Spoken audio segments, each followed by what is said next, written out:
Great. Cool. Well, we will just get right into it then today. I'd like to first start by thanking everyone for coming out. I'd like to thank our two wonderful speakers. Today we have Tim Murray from the Worcester Regional Chamber of Commerce. That pronunciation hopefully wasn't too bad. Excuse my poor Massachusetts accent. And then we've got Mauricio Cardenas from the Latin America Green Chamber, which just recently opened up a new chapter in Mexico City, which is where he's calling in from. Just a few words before we get started. I'd like to just recognize these chambers for what they've done, not only in the sustainability field, but also in the business field, because at the end of the day, as all of us associated with chambers know, the interests of our business members come first. And what I think these two have done a wonderful job of is balancing those interests with the need for more sustainable practices and demonstrating to their communities the ways that you can be both profitable and actually increase revenue while also remaining, while also prioritizing sustainability and things along those lines. Without further ado, we'll get right into it. Our first speaker today will be Tim Murray from the Worcester Regional Chamber of Commerce. Tim, I think you're muted right now, Tim. Thank you, Jesse. Your Massachusetts accent, A for effort, right? But Worcester, Massachusetts, and the way it's spelt, can be a challenge sometimes for people who aren't familiar with it. But increasingly, the city, as the second largest city in New England with the fastest growing population, people are figuring it out. But I'm thrilled to be able to present and talk a little bit about some of the work that we're doing here at the Worcester Regional Chamber of Commerce. Just by way of background, I've been at the Worcester Regional Chamber of Commerce for 8.5 years. I did do a stint here when I was in high school, working as the clerk in the mailroom, a courier, and odds and ends errands that were required. So I have a little bit of perspective of the work that the chamber does, which is focused primarily on what Jesse talked about, creating jobs, assisting businesses in growing and expanding and creating economic opportunity. Also had a period of time to serve in municipal government as a city councilor here in Worcester, as mayor of the city and chair of the school committee, and then approximately 7 years as lieutenant governor of Massachusetts with Deval Patrick. And through those experiences, got to work on a range of issues regarding our environment, things that we need to do to address climate change. And that helped me kind of from a policy point of view, understand many of the issues on the government side, but clearly working over the last 8 years here at the chamber, much better appreciation on the private sector side. And here in Massachusetts, I use this for an example. We're all grappling with the COVID-19 situation in our personal lives and in our work lives. But when I was lieutenant governor working with Governor Patrick, made a huge investment early on in the life sciences industry. And there were over 90 Massachusetts companies that played a role in coming up with the vaccine to address COVID-19. And Governor Patrick would say, we are making an investment in the life sciences, partnering with the private sector, because this is the way of the future. And a few years later, we did a similar thing with the green energy and focusing with a series of pieces of legislation on things that we could do to make Massachusetts one of the leading states in green energy and becoming independent of fossil fuels. And the idea is if government could lead, it could help move the market, but government can't do it alone. And that's where at the chamber, we started a program just this past year called the Worcester Green Corps in partnership with the city of Worcester, the United Way of Central Massachusetts, which leads our efforts and helps coordinate a lot of the nonprofit social service communities' collective efforts. We formed this Worcester Green Corps because we recognize if we're going to educate the next generation of environmental leaders and we had a collective responsibility to teach about environmental stewardship and things that we all can be doing in our personal and professional lives and to combat climate change. And so we formed this partnership in the spring early on, and it started in July, focusing on community. How do we the mission was this: to clean and beautify the city of Worcester and prioritize environmental responsibility alongside economic growth. And so it was with initially the summer program involved young people doing cleanups and beautifications Monday through Thursday. But then on Friday, we would have those young people meet with business owners, people in government who are in green collar sector jobs. Could be with solar, it could be with the city's water and sewer treatment. It could be with the utility companies who are focusing on solar. It could be with the trades. So we put together a whole curriculum so they understood where there were jobs in the green economy and around environmental sustainability. And also we had our colleges and universities. Worcester's blessed to have about a dozen colleges and universities in the city and the immediate environs. We also put together opportunities for them educationally to pursue careers in the environmental sciences, in the green sector. So that was our summer program. We've continued that on a part-time basis in the spring and the fall, but we've also begun planning for 2022. How can we run a series of programs at our chamber for our members and help them meet members on how to embrace energy saving practices? How do they weigh the pros and cons of solar? How can they take steps to reduce their water use in sewers? How can they do better job at recycling? So we want to try to make it as user-friendly and easy, because many of these businesses, majority of our businesses are small businesses, not from the federal government's definition of 100, or more. These are real small businesses, probably 10, 12 employees or less. So they're very focused on a day-to-day basis on delivering a service or making a product. And so if we can be that facilitator of getting them information and giving them options and educating them and making introductions so that they can incorporate into their day-to-day practice ways that they can be good environmental stewards, potentially save money in their business.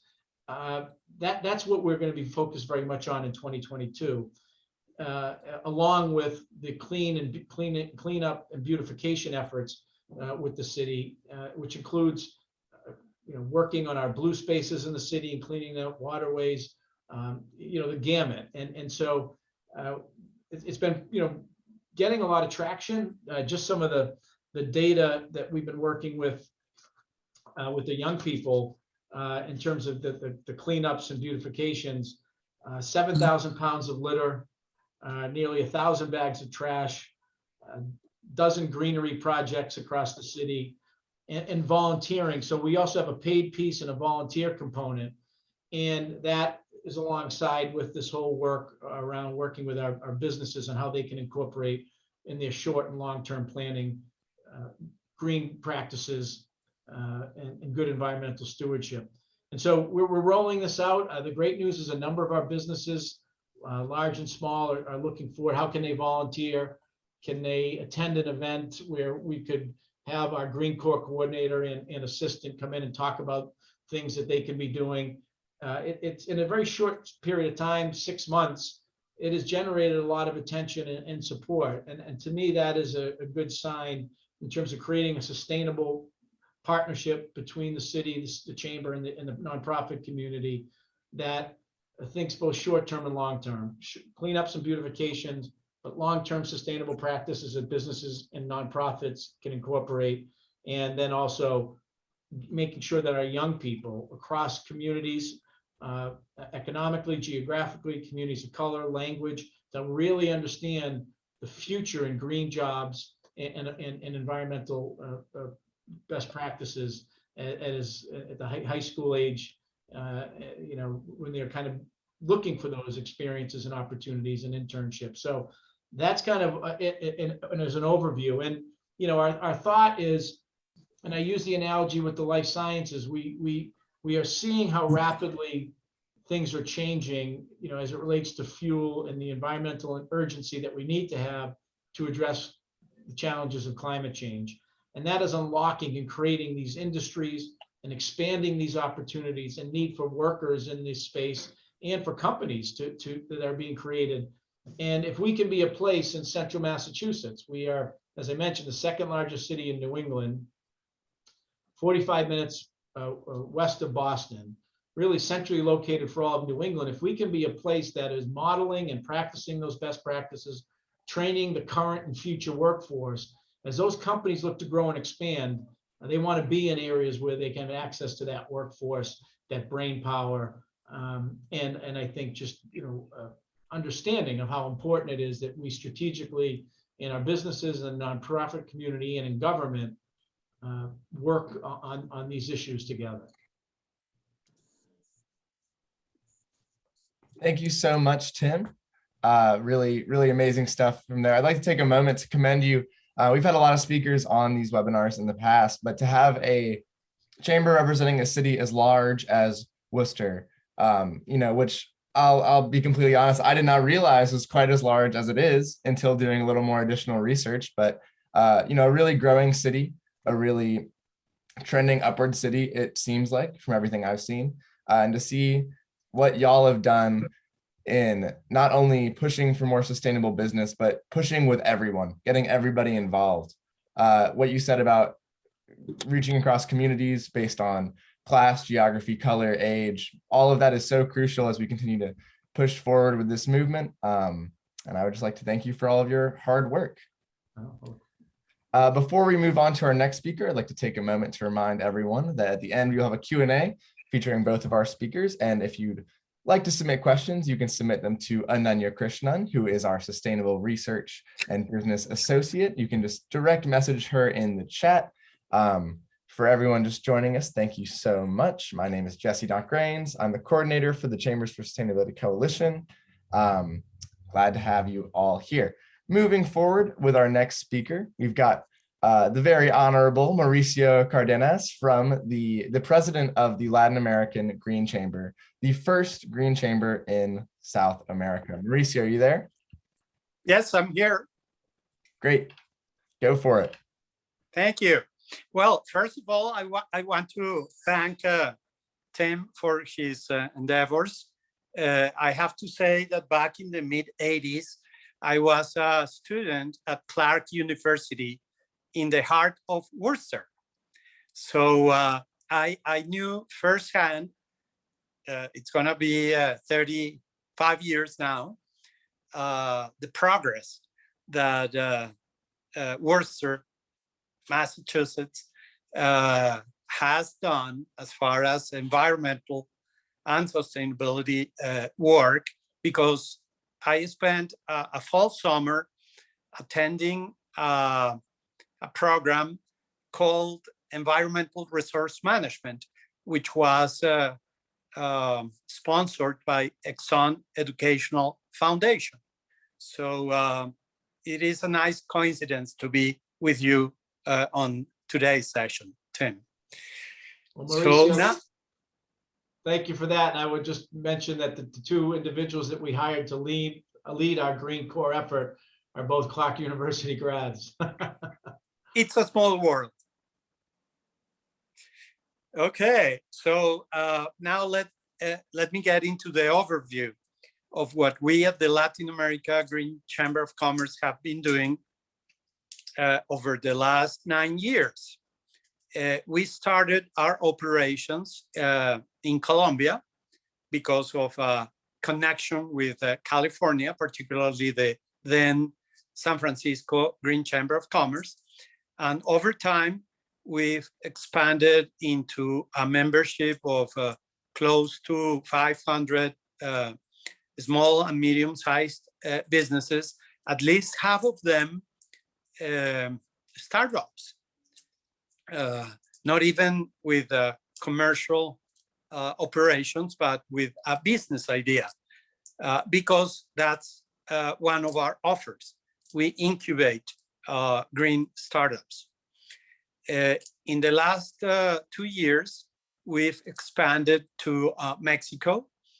4 months ago, I moved myself along with my family to Mexico City.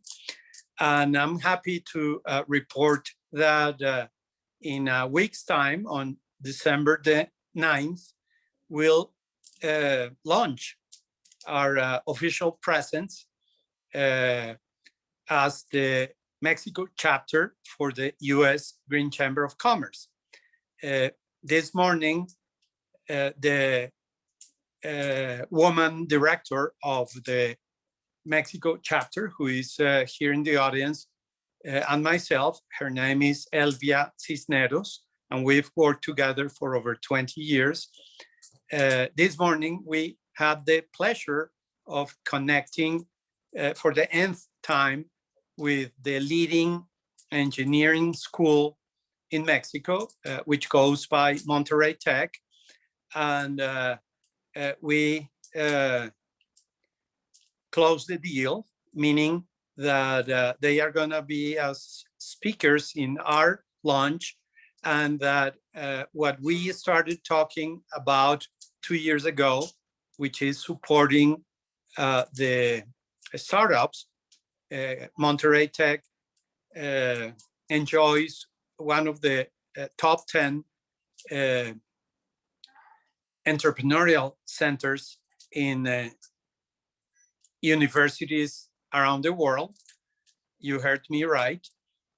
So they are on par with MIT, Carnegie Mellon, Stanford, as one of the leading universities in the world supporting startups.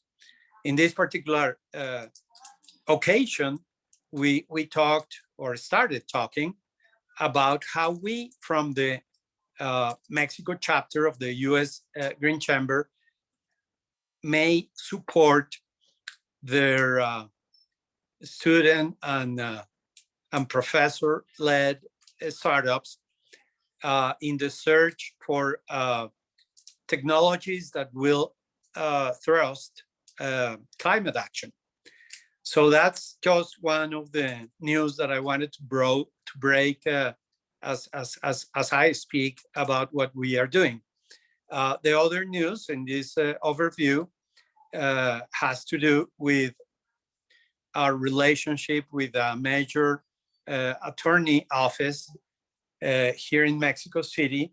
They are the leading sustainability practice as far as the legal realm, and they will not just be presenting on December the 9th, but they will also become our allies in the field in the regulatory field, which in the case of Mexico involves mainly renewable energies, which were regulated 10 years back, and now they are experiencing a major pushback, and they are in the forefront of keeping the regulatory framework as it is, and so will we.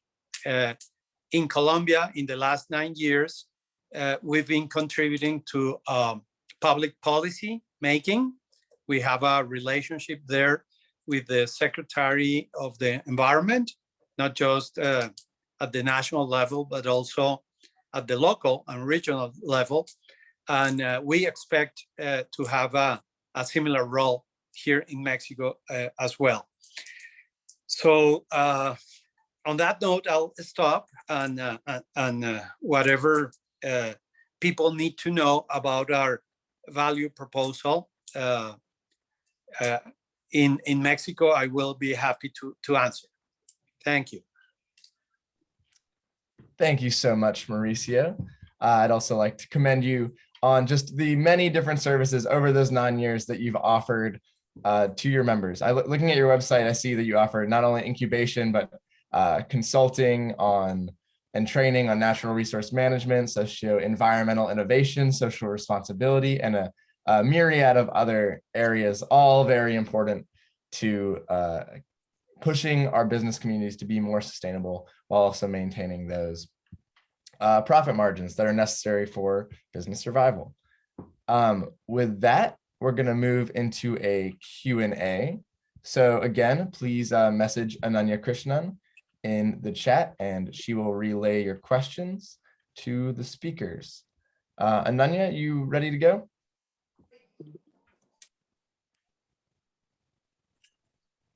You're on mute, Ananya, if you can hear us.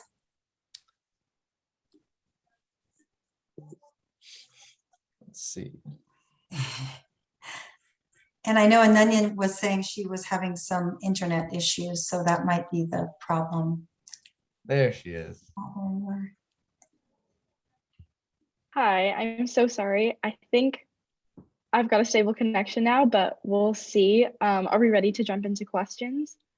Yep, go ahead. Okay, hi everyone. Like Jesse mentioned earlier, I'm a Sustainable Business Research and Media Associate for the Chambers for Sustainability Coalition. And again, I apologize in advance. I have really bad connection right now, so I might have to turn off my camera or I might get booted out, but let's jump into the questions.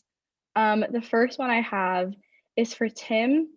So you mentioned how important it is to include different communities in the sustainable movement, like different generations, different races, different communities within the Worcester community as a whole. So I was just wondering, how has the Worcester community reacted to the Green Corps and the work that your chamber has been doing towards the green and sustainable movement? Well, I'm going to use the life sciences analogy again. One of the things, as I mentioned, I believe it was in 2008 when I was lieutenant governor working with the legislature, Massachusetts passed $1 billion life sciences bill that allowed us to invest in promising ideas, science and life sciences companies. It also allowed us strategically to invest and partner with companies that were expanding, so brick and mortar that would create jobs. And so we did that. And one of the things that we learned as we were kind of analyzing the momentum and success is that we looked at the people who were employed in the life sciences industry, and predominantly white, candidly. And what could we do to make sure that we were at as early an age as possible, as the field has exploded here in the Commonwealth, providing education, training, and futures in this industry. And so working with the Massachusetts Life Sciences Center, which was created through that life sciences bill, that $1 billion bill, internships, programs have been put in place, specifically reaching out to communities of color, young people, to hire them, get internships, and try to expand the field. And because we know in solving problems, whether it be the challenges of a pandemic or unleashing, fully harnessing, wind and solar and other renewables, the more minds and backgrounds and perspectives we can get in the room to help with that problem solving, the more creativity, energy we're going to have. So as relates to the Green Corps, obviously this isn't statewide, but this is here in the city, which we have a very diverse city. The majority of the public schools here in Worcester are probably 70% Black, Latino,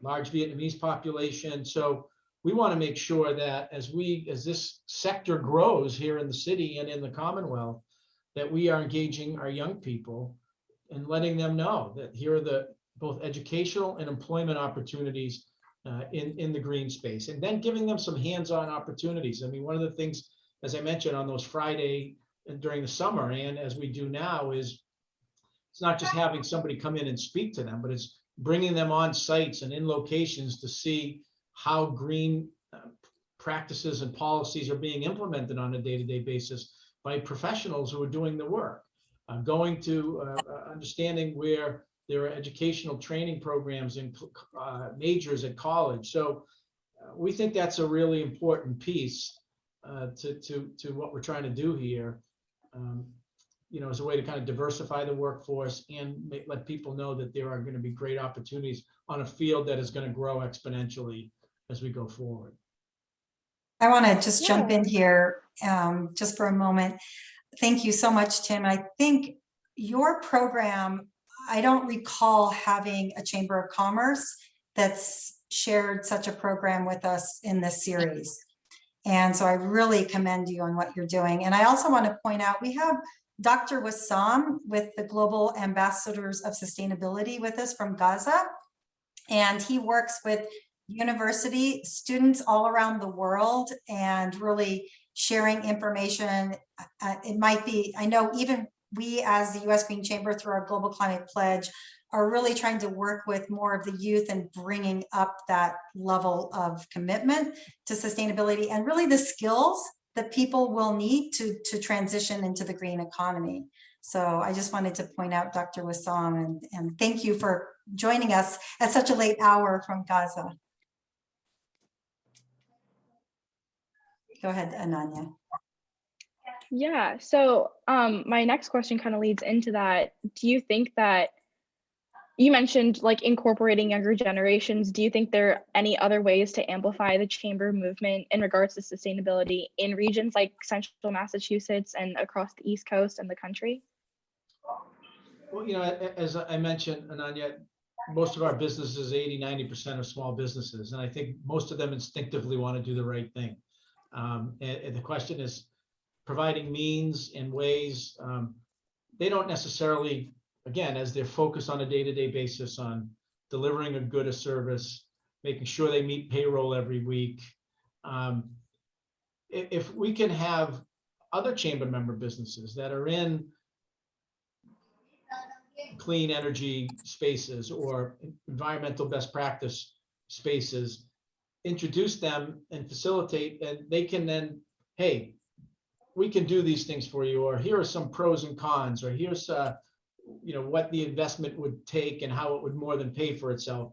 If we want to make it as easy, and it's giving them the information and the level of that's easy, accessible, introducing them to industry sector experts. And we do that. That's what chambers do, right? We exist because members pay dues because they want to personally and professionally have their business grow and help their employees. And so we do seminar series on a range of things. If you're a small business, how do you use social media to get the word out about your business? So they're anxious. They use the chamber as a way to educate and improve performance among their business and their employees. And we just see this as another extension of that, but a very focused way, with, I think, a realization of the broader public that we've all got to do something. And oftentimes people look to government, and government can and should try to lead, but government can't do it alone. We have responsibilities in our personal and family lives to be good environmental stewards and take action where we can, and businesses the same thing. So on our smaller business, it's about making convenient and arming them with the information and introducing them to the experts who could help them. And then, you know, secondarily, it's also, you know, partnering with our municipal government and nonprofit community as well. So more specifically, if you have an answer for this, I'm curious, are there any specific changes you hope to see from small businesses? Because I know you mentioned there's going to be a focus on small businesses for 2022. So are there any like specific changes you hope to see or implement? Well, for example, you know, there's a program called Mass Save that the state runs. You know, the businesses know that there's a range of companies that will come in and do an energy assessment to, you know, and say, by taking these steps and replacing light bulbs or insulation or a boiler or, you know, whatever it is, you can reduce your costs and we can reduce greenhouse gas emissions. You know, letting them know about that. You know, sometimes people think utilizing solar may be just too labor intensive or cost prohibitive or disruptive to their business. If we can introduce them to professionals or people, small businesses or others that have done this and walk them through it, you know, those are the types of things that I think, you know, that we can do, things that, you know, that we can do. And like I said, we're into this just 6 or 7 months, and that's, you know, we're trying to learn. And as, you know, Mauricio talked about, and again, what a small world it is, you know, we have colleges and universities that are studying and looking at this type of stuff every day. And a big piece of what we want to do is incorporate data to help drive, you know, where we should be doing. You know, we look at our city, we have census tracts that are low income, not surprisingly, We're seeing, those are some of the areas where we have tree deserts, and so how do we plant trees? That helps cool things down. It helps us reduce water, when it rains, the flow that goes into water and sewer. So that's just one little analysis. And then, how do we use the data and target to kind of make sure we're creating healthy communities, engaging in beautification, pocket parks, green spaces. Those are all things that we want to try to look at as we do our work.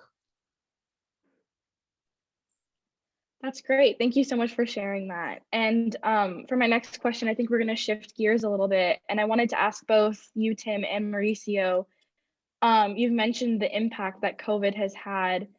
Can both of you talk a little bit about the ramifications of the pandemic on your chamber's ability to, implement green programs or initiatives in the last year? Okay, let me go first. In actuality, what the pandemic brought to us in the Latin America Green Chamber of Commerce was an expansion. Proof of that is I moved to Mexico.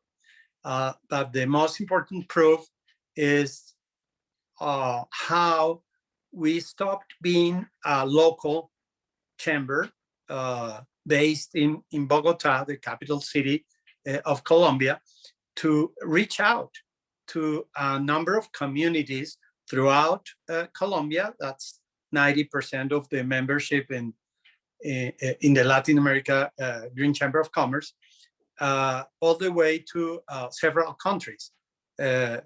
As a result of the pandemic and the exponential growth of our programs, training, mentoring, even consulting, all of those conducted online, we grew up significantly, and we expect to continue doing so because the pandemic hasn't gone. The pandemic is bringing some new issues which have to do with how do you dispose of all the masks, particularly the disposable kind. Another impact is, of course, air quality. As in countries like Mexico, the pandemic didn't stop commercial activities. It did so in Colombia. And all of a sudden, in a country like Colombia, you come from a bettering of your air quality to back to business as usual. Somehow relinquishing opportunities to improve mobility. It is interesting in a city like Bogota, which already enjoys approximately 500 kilometers or over 300 miles of bike paths separated from the flow of vehicles. The mayor decided to increase actual lanes of the actual roads for bikes, so as to reduce the likelihood of contagion on the mass transport system. So in a city like Bogota, yes, air quality probably hasn't gone back to the pre-pandemic disastrous levels. In a city like Mexico City, unfortunately, there's been no promotion of green mobility in a significant way, let alone the use of car lanes for bike transportation. So yes, we are facing a totally different scenario. And as I mentioned in my first remarks, there's a backlash against the growth of renewable energies, particularly solar, and in the public policy making arena, we are linking up to trade associations, particularly the hydrogen one, and the Solar Energy Association in Mexico, so as to find ways to persuade public policymakers about the benefits of continuing the path that was started 10 years ago. Much has been brought about by the pandemic, yes. I think it's interesting you mentioned the backlash against solar and renewable energy. I was just on a conversation with some partners in Botswana and Namibia, and after COP26, there was that was the resounding message of just saying there is becoming more of a backlash because of the us versus them. You got yours, now we can't have ours. And so they're, as opposed to just even embracing maybe both solar and other forms, they're just saying no on the solar, no on renewable, let us have what we want in the oil and gas industry, just from what their perspective was after attending COP26. Yeah, absolutely. And one of the rationale underlying the backlash in the case of Mexico is the fact that Mexico is an oil exporter, and the state owns the largest company. Actually, it's a monopoly or quasi-monopoly. So because of public budget issues, the current president wants to deepen that and to reverse what was said 10 years ago, obviously under a different party. So that's probably the rationale behind protecting the revenue for the government. And it did after COP26, and we all saw India's reaction to the word phase out, and they watered it down to phase down when governments, and obviously they have to attend to all of the other spending and investment, see their finances threatened by the reduction of oil and gas activities. They will come, as the current government in Mexico is coming, on the wrong side, environmentally speaking.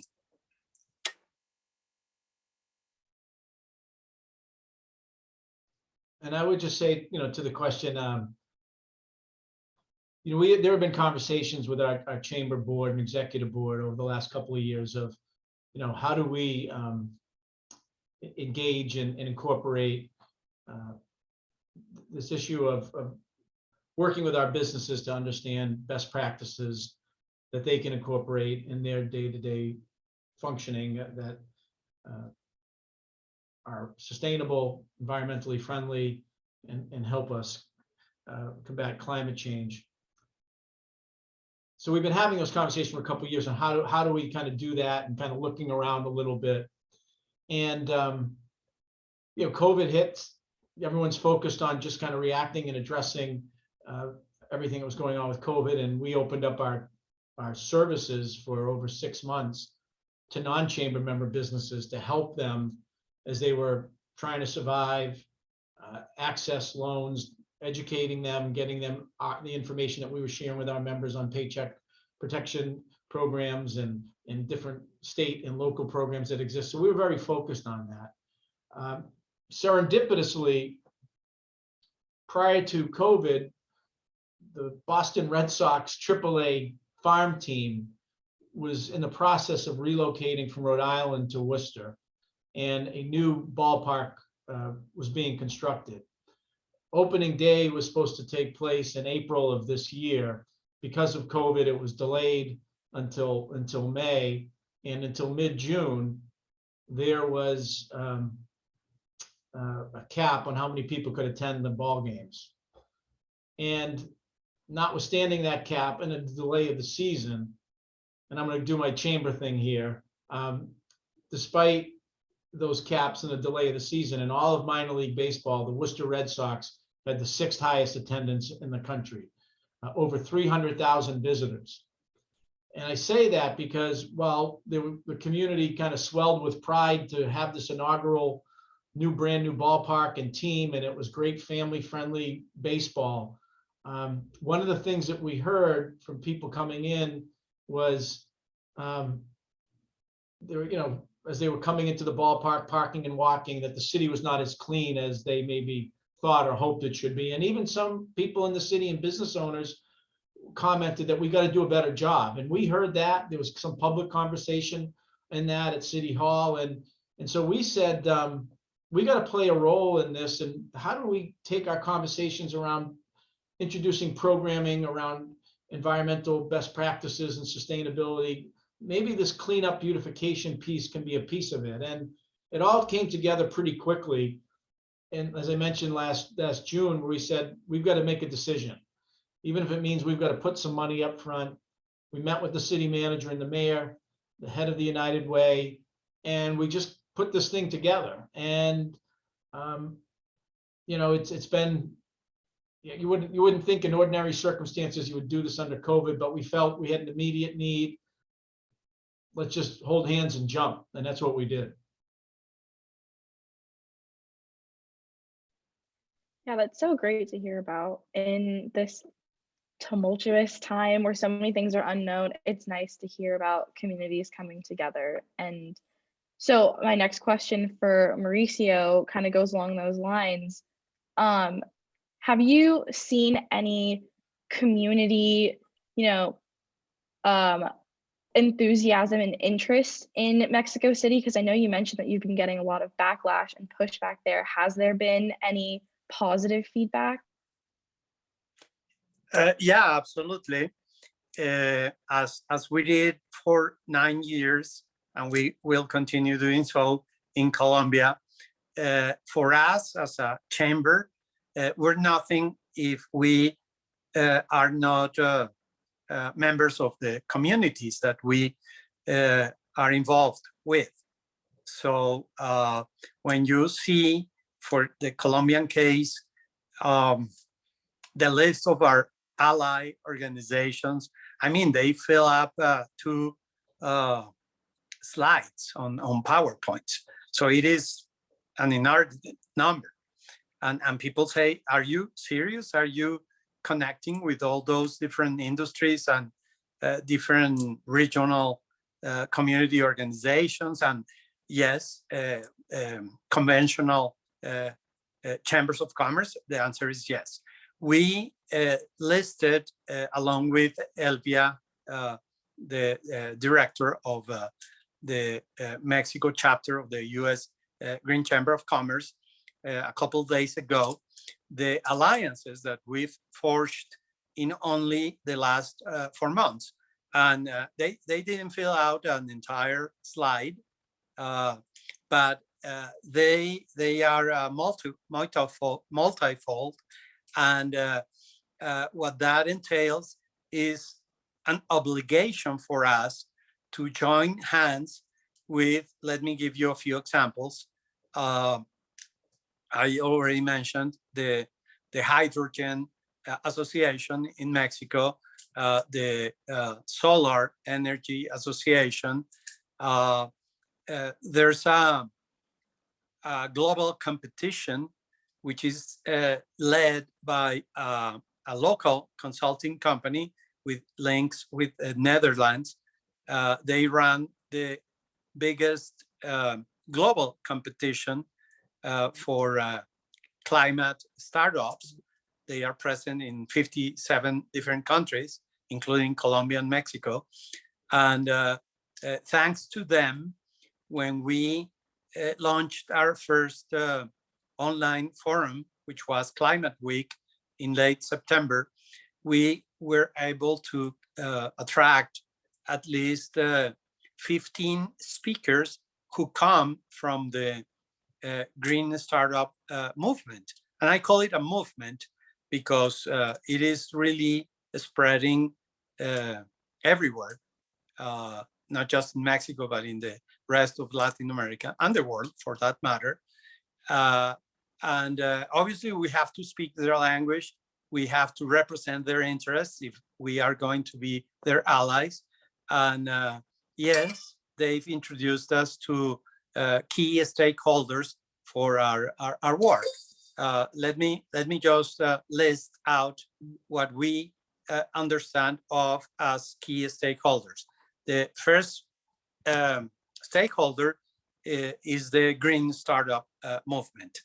And a few of those members are organized, but most aren't. So we purport to be their organization that will represent their interests. The second one, and we had already started several years ago, relationship from the distance, are the incubators and accelerators, to make sure that we have enough mentors and we have the appropriate methodology to help those green startups become scale-ups. And the third one and fourth, and I'll stop at that, are the investors. And you know all the stories from Silicon Valley. The investors would like to say, and even the Wall Street investors would like to say, that Silicon Valley wouldn't exist without them. And this is where the fourth stakeholder that we cater to and ally with comes into the picture, and that's the educational and research institutions. So when I mentioned our alliance with Monterey Tech, that's not the only one, but that's probably our top mark, in the sense that they are present in 25 different locations in Mexico with campuses. And as I said earlier, they are among the top 10 entrepreneurial centers hosted by a university in the world. So the backlash is not against us. The backlash is against foreign investment, that's for one, and against the monopoly income that state-owned oil and gas and electric company, because it's a monopoly in Mexico, receive. They don't want to share that with anybody, foreign or domestic. And because there's such a coincidence among our stakeholders and the people who have created that movement towards renewable energy, we are obviously taking sides. I want to jump in just for a second, and I see Julie turned her camera on. So I don't know, because we're talking so much about solar and renewable energy, if you have a couple of quick thoughts on that. I do. Thank you so much, Michelle. So I've been talking to Michelle about ways to kind of drive solar adoption. My name is Julie Kirkenslager. I'm a director of marketing and business development at SunPower. And just, wanted to get an idea of, we're looking for topics that we can kind of bring to your group moving forward. And I heard a lot of talk about policy, and certainly we are super excited for what's happening with the infrastructure program and the Build Back Better. There is a lot of financing that's coming up, and grants and incentives to make solar really available for public agencies and school districts. So there's a lot coming, and we're just very excited about it. And I'm happy to be a resource in any way I can for any of you. Yeah, thank you so much. And I think that's a key element of this particular group, is if we can get, not just like, this group is focused mainly on the leaders for chambers, but if we could ask all of our coalition members and all the chambers out there to say, hey, we have a program. If you and your businesses want to learn more about how you can take advantage, once the Build Back Better plan hopefully gets out there, then having informational resources through SunPower and others would be very helpful. So thank you. You bet. And I know, yeah. And I was just going to say, I can put my email in the chat if that's helpful, or Michelle, you let me know however you'd like me to be best of service. I'm happy to do that. That would be great if you could do that. And Rick, I know you've been with us. Julie, out of curiosity, do you have a presence in Mexico? We have in the past. I'm in the company does. I'm in the C&I division, so we're working mainly here in the US, but we have definitely done a lot of projects in Mexico, and it's often policy driven. So I mean, it's really, we're looking for incentives that make it pencil out, but it's just getting better and better and better for renewables. And then we're also doing storage and microgrids and resiliency. So there are a lot of options moving forward. Absolutely. So you can count on us at the Mexico chapter of the U.S. Green Chamber of Commerce to hook up and introduce to likely parties what you guys are about. Thank you so much. I appreciate it. That's great. I'll put my my email in the chat, and then please feel free to follow up. Yeah, and I want to say, since we just had a conversation with one of your colleagues today, I'll point to Tim and say, I don't know what on a citywide level of what Worcester is doing, but I know that they're looking for very, SunPower from a commercial perspective is looking for very, very large projects and just making the connection. And they're one of the most reputable solar companies in the United States that do that type of scale, just from the research that we've done. So we are starting to identify those companies. That's how we came across SunPower. Oh, you're on mute. Right.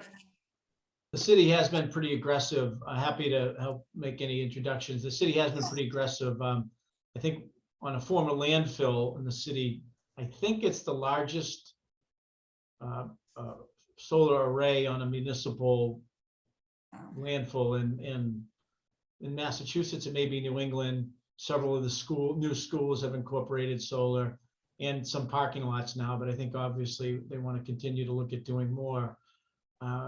There are businesses that want to do more, and as Mauricio talked about, one of the challenges we are finding is businesses of different sizes, but especially the medium to larger size businesses that may have a large energy footprint. There are some challenges with some of the public utilities and how you do that and encourage that, and some of the costs. And that's where, as Julie pointed out, could there be opportunities with some of the infrastructure money and the dollars that could help smooth that out or facilitate more conversions or hookups? So those are all things I think, we'll see what happens, including municipalities and school districts got direct American Rescue Plan Act money, and states too, that they're making decisions on how to spend that. So could some of those be utilized to help facilitate connections where there are some bumps, whether it be regulatory or just cost-wise in terms of conversions or infrastructure upgrades that need to be made to facilitate the connections? Yeah, thank you so much. And I want to give Rick a shout out here and jump in with any insights and thoughts that you may have, just as we have about 4 minutes left. Here. Thanks, Michelle. And thanks to the speakers for taking some time and sharing your knowledge today. And Tim, congratulations on your AAA team. I spent 20 years working in minor league baseball.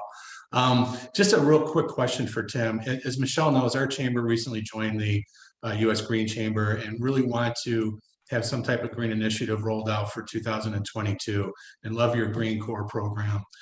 So two of the questions I have is, one, just quickly, just from a bandwidth standpoint, I think you have a staff member that's specifically works with the Green Corps. We have a staff of 3, so bandwidth is always a challenge. And then how successful you've been with the sponsorships.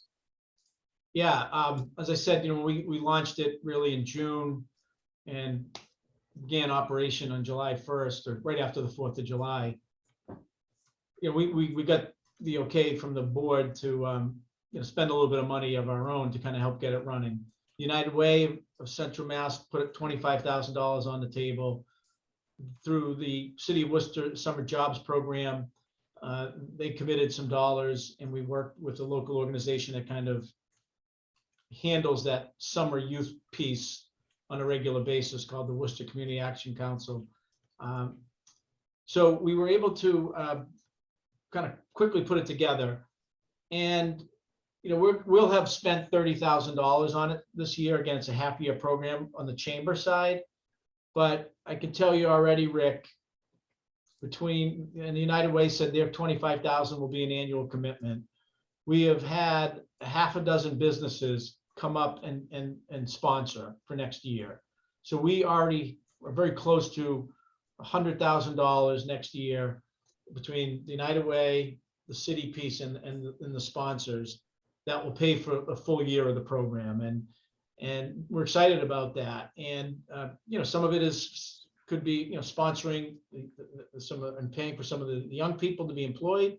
Some of it would be around materials. Some of it will be, you know, specific cleanups and beautification in certain sections of the city or a neighborhood, sponsored by XYZ Bank or sponsored by AT&T.